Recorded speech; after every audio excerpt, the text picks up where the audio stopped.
വിശുദ്ധ യോഹന്നാൻ എഴുതിയ സുവിശേഷം അധ്യായം 6 25 മുതൽ 59 ഉൾപ്പെടെയുള്ള വാക്യങ്ങൾ. ജീവന്റെ അപ്പം. യേശുവിനെ കടലിന്റെ മറുകരയിൽ കണ്ടെത്തിയപ്പോൾ അവർ ചോദിച്ചു, റബ്ബി, അങ്ങ് എപ്പോൾ ഇവിടെ എത്തി? യേശു പ്രതിവചിച്ചു, സത്യം സത്യമായി ഞാൻ നിങ്ങളോട് പറയുന്നു, അടയാളങ്ങൾ കണ്ടതുകൊണ്ടല്ല, അപ്പം ഭക്ഷിച്ചു തൃപ്തരായതുകൊണ്ടാണ് നിങ്ങൾ എന്നെ അന്വേഷിക്കുന്നത്.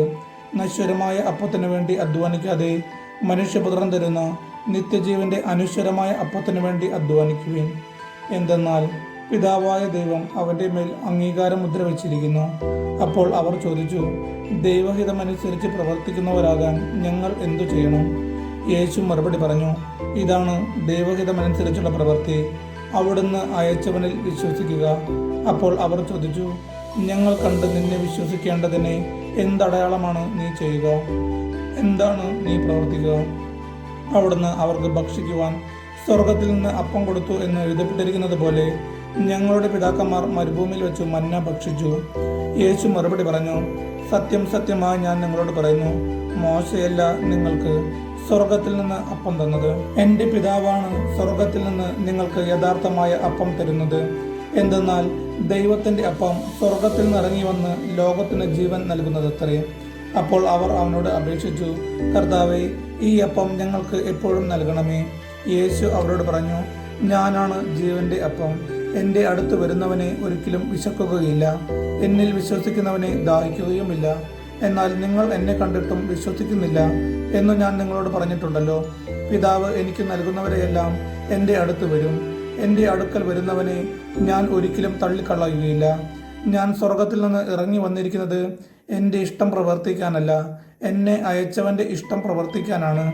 അവിടുന്ന് എനിക്ക് നൽകിയവരിൽ ഒരുവനെ പോലും ഞാൻ നഷ്ടപ്പെടുത്താതെ അന്ത്യദിനത്തിൽ ഉയർപ്പിക്കണമെന്നതാണ് എന്നെ അയച്ചവൻ്റെ ഇഷ്ടം. പുത്രനെ കാണുകയും അവനിൽ വിശ്വസിക്കുകയും ചെയ്യുന്നവനാരോ അവന് നിത്യജീവൻ ഉണ്ടാകണമെന്നതാണ് എൻ്റെ പിതാവിൻ്റെ ഇഷ്ടം. അന്ത്യദിനത്തിൽ അവനെ ഞാൻ ഉയർപ്പിക്കുകയും ചെയ്യും. സ്വർഗത്തിൽ നിന്ന് ഇറങ്ങി വന്ന അപ്പം ഞാനാണ് എന്ന് അവൻ പറഞ്ഞതിനാൽ യഹൂദർ അവനെതിരെ പിറുപിറുത്തു. അവർ പറഞ്ഞു, ഇവൻ ജോസഫിന്റെ മകനായ യേശുവല്ലേ? ഇവന്റെ പിതാവിനെയും മാതാവിനെയും നമുക്കറിഞ്ഞുകൂടെ? പിന്നെങ്ങനെയാണ് ഞാൻ സ്വർഗത്തിൽ നിന്ന് ഇറങ്ങി വന്നിരിക്കുന്നു എന്ന് ഇവൻ പറയുന്നത്? യേശു അവരോട് പറഞ്ഞു, നിങ്ങൾ പരസ്പരം പിറുപിറുക്കേണ്ടതില്ല. എന്നെ അയച്ച പിതാവ് ആകർഷിച്ചാലല്ലാതെ ഒരുവനും എൻ്റെ അടുക്കലേക്ക് വരാൻ സാധിക്കുകയില്ല. അന്ത്യദിനത്തിൽ അവനെ ഞാൻ ഉയർപ്പിക്കും. അവരെല്ലാവരും ദൈവത്താൽ പഠിപ്പിക്കപ്പെട്ടവരാകും എന്ന് പ്രവാചക ഗ്രന്ഥങ്ങളിൽ എഴുതപ്പെട്ടിരിക്കുന്നു. പിതാവിൽ നിന്ന് ശ്രവിക്കുകയും പഠിക്കുകയും ചെയ്തവരെല്ലാം എൻ്റെ അടുക്കൽ വരുന്നു. ആരെങ്കിലും പിതാവിനെ കണ്ടിട്ടുണ്ട് എന്നല്ല ഇതിനർത്ഥം. ദൈവത്തിൽ നിന്നുള്ളവൻ മാത്രമേ പിതാവിനെ കണ്ടിട്ടുള്ളൂ. സത്യം സത്യമായി ഞാൻ നിങ്ങളോട് പറയുന്നു, വിശ്വസിക്കുന്നവന് നിത്യജീവനുണ്ട്. ഞാൻ ജീവന്റെ അപ്പമാണ്. നിങ്ങളുടെ പിതാക്കന്മാർ മരുഭൂമിയിൽ വെച്ച് മന്ന ഭക്ഷിച്ചു, എങ്കിലും അവർ മരിച്ചു. ഇതാകട്ടെ മനുഷ്യൻ ഭക്ഷിക്കുന്നതിന് വേണ്ടി സ്വർഗത്തിൽ നിന്നിറങ്ങിയ അപ്പമാണ്. ഇത് ഭക്ഷിക്കുന്നവൻ മരിക്കുകയില്ല. സ്വർഗത്തിൽ നിന്നിറങ്ങിയ ജീവനുള്ള അപ്പം ഞാനാണ്. ആരെങ്കിലും ഈ അപ്പത്തിൽ നിന്ന് ഭക്ഷിച്ചാൽ അവൻ എന്നേക്കും ജീവിക്കും. ലോകത്തിൻ്റെ ജീവന് വേണ്ടി ഞാൻ നൽകുന്ന അപ്പം എൻ്റെ ശരീരമാണ്. ഇതേപ്പറ്റി യഹൂദർക്കിടയിൽ തർക്കമുണ്ടായി.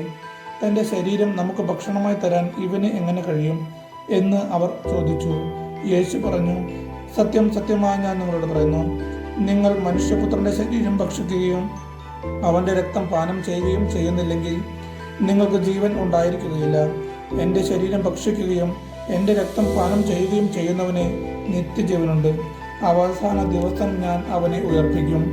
എന്തെന്നാൽ എൻ്റെ ശരീരം യഥാർത്ഥ ഭക്ഷണമാണ്, എൻ്റെ രക്തം യഥാർത്ഥ പാനീയവുമാണ്. എൻ്റെ ശരീരം ഭക്ഷിക്കുകയും എൻ്റെ രക്തം പാനം ചെയ്യുകയും ചെയ്യുന്നവൻ എന്നിലും ഞാൻ അവനിലും വസിക്കുന്നു. ജീവിക്കുന്നവനായ പിതാവ് എന്നെ അയച്ചു. ഞാൻ പിതാവ് മൂലം ജീവിക്കുന്നു. അതുപോലെ എന്നെ ഭക്ഷിക്കുന്നവൻ ഞാൻ മൂലം ജീവിക്കും. ഇത് സ്വർഗത്തിൽ നിറങ്ങി വന്ന അപ്പമാണ്. പിതാക്കന്മാർ മന്ന ഭക്ഷിച്ചു, എങ്കിലും മരിച്ചു. അതുപോലെയല്ല ഈ അപ്പം. ഇത് ഭക്ഷിക്കുന്നവൻ എന്നേക്കും ജീവിക്കും. കഫർനാമിലെ സിനഗോഗിൽ പഠിപ്പിച്ചു കൊണ്ടിരിക്കുമ്പോഴാണ് അവൻ ഇത് പറഞ്ഞത്. നമ്മുടെ കർത്താവായ യേശുവിശേഷം സ്തുതി.